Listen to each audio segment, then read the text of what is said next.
Peru asked a great question. He wants to know, how can we forgive, and how can I say I have forgiven, and what practical things could I do to demonstrate I have forgiven? That is such a terrific question. I think most of us realize God has called us to forgive.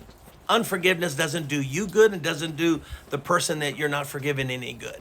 So many people struggle though. They want to forgive, but they have such anger, such hatred towards someone. And so they're looking for some steps. What are some steps that I'm supposed to do? Well, I like to simply tell people, simply just do it. Just do it. Just forgive. It's not about 3, 4, 5 steps to forgiveness. It's just do it. It's just acting on the word of God, and God's grace is in you to forgive. That's the great thing about God. He doesn't just tell us to do what's right. He then gives us the power to do what's right. So I would tell Peru, just do it. All right? Now, how do you know you've done it though? I think you're going to have a diminishing of hatred and anger toward the person you forgive. If you still have the same amount of unforgiveness, the same amount of anger and resentment and hatred toward the person, you haven't really forgiven from the heart.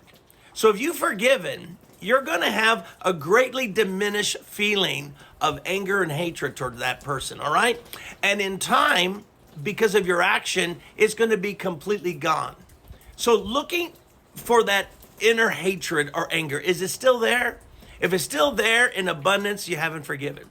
But once you start to feel like it's leaving you, you know you have forgiven. What are some practical things you can do? Pray for the person you forgive. Consider, what kind of kind gesture could I do for this person to show I have forgiven? And of course, words demonstrate forgiveness. If you've forgiven someone, then stop talking bad about that person.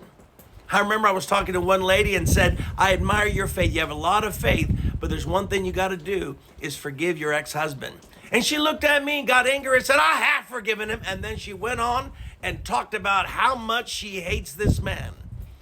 And I'm thinking, don't you see it? You haven't forgiven when you talk this way.